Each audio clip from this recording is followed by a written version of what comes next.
I'm Jim Welling, and I'm an artist.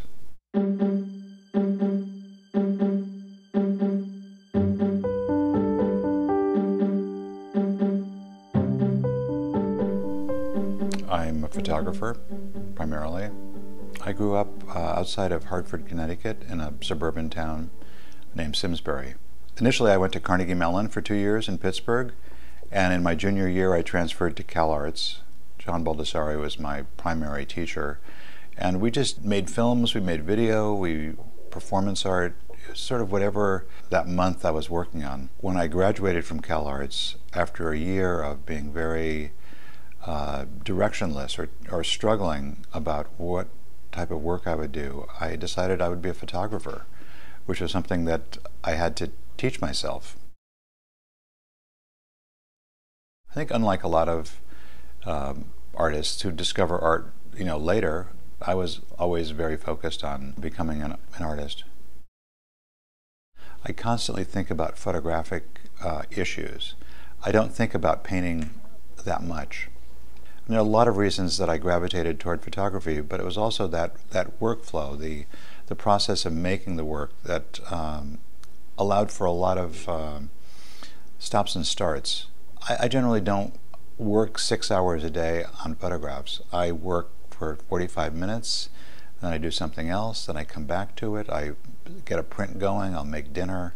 There's something about that, the way that the photograph works for me that I enjoy that. I prefer to photograph, until recently, inanimate things which are not, which exist in a kind of longer duration. Architecture, landscape, still life, abstract photographs.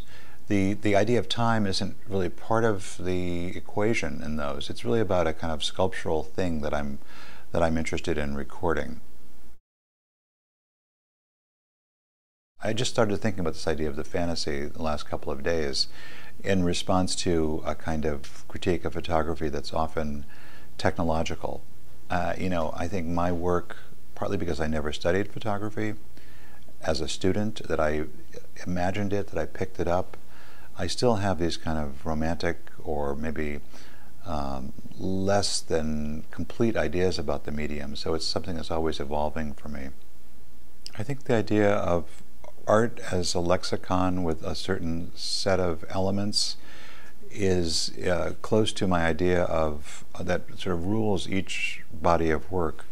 I'll experiment with something, I'll have a happy accident, I'll make a photograph that seems exciting. Then I'll have a series of failures that will follow it until I figure out what made the initial foray or photograph exciting.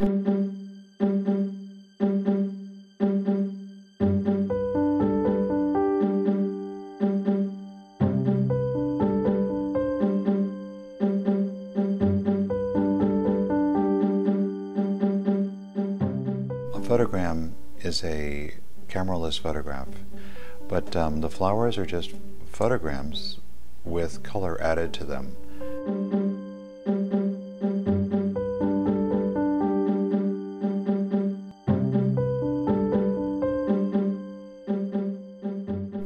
In the torso pictures, I put a wire screen on a piece of photographic paper and made an exposure. I didn't really understand a connection between the torsos and the dance pictures until I was partway into the dance, and I realized I've already been photographing bodies, but there were abstractions. I'm interested in the process of how we see color and how both analog and digital color photographs are made. So it's not exactly a culmination, it's more like an exploration. When I started making photographs, color was not an element that I worked with, apart from my very first pictures, which were Polaroids. Then I began a 25-year exploration of black and white, partly because I wanted to process the film myself, I wanted to make the prints myself. It was a kind of hands-on relationship.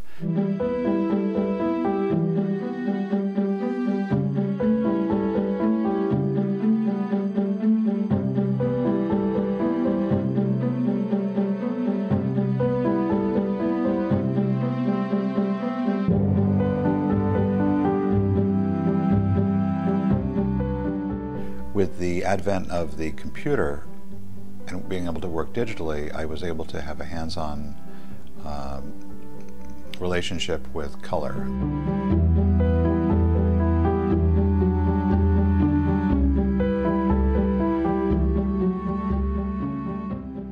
I was invited to photograph the glass house in 2006 when it was about to go public. And a lot of publications, architectural magazines, were doing pieces on the glass house.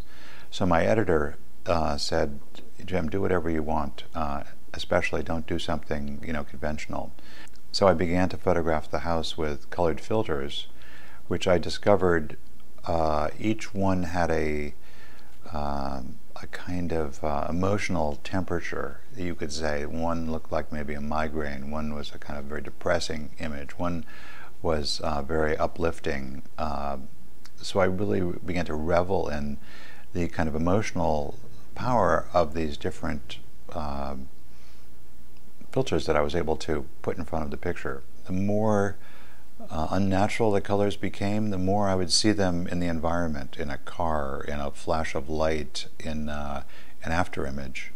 So I realized that there was probably nothing, you couldn't really ever say that there were unnatural colors. All colors have a place.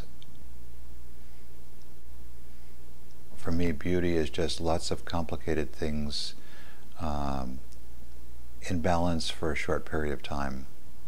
Anything can be beautiful. It's just finding the right angle.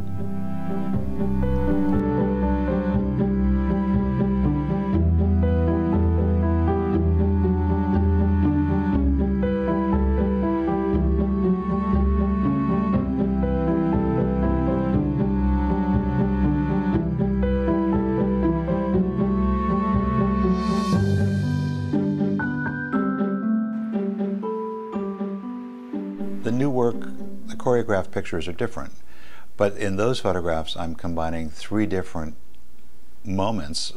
Generally it's architecture, landscape, and dance.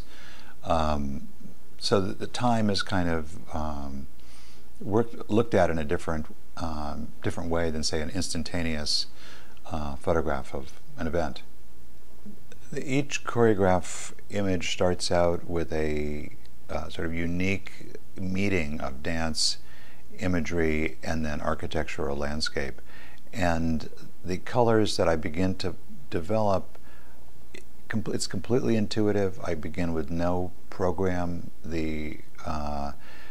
Putting the images in as a positive or a negative image into the color channels affects how the colors develop. So each picture is a sort of a unique solution to the problem that both the movement, what the dance is implying, and what the architectural overtones or landscape overtones are giving me. What is fascinating about the choreograph images, they present these unique, or certainly very different, solutions to the problem of mixing these three images together.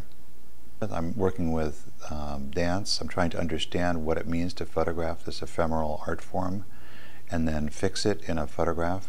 So that's a kind of question that I'm constantly asking myself as the dance imagery goes in and out of focus with architecture and landscape. You could easily see it as a weaving of different images into this unified or disunified whole. But I'm definitely taking three images and, yeah, making a tapestry. That's a good image. Talent is recognizing the things that come naturally and engendering them or caring for them. It's also, being confident enough to allow your perceptions to rise, to not be afraid of your own perceptions, and also not letting mistakes be terminal. You make a mistake, you keep going. The process of making any kind of artwork is about working with materials, being sensitive to those materials, and making something out of it, and then being able to look at that and see new possibilities for that material. It's an unending process of transformation. I made this sculpture last year, 40 years after the originally created it. I threw the source coat hangers out, but I was studying photographs for this show in 2012, and we made a version of it then, and then I made a complete version last year, or a remake. It's called coat hanger sculpture, but it's each coat hanger is bent. I think of them as like dance postures almost.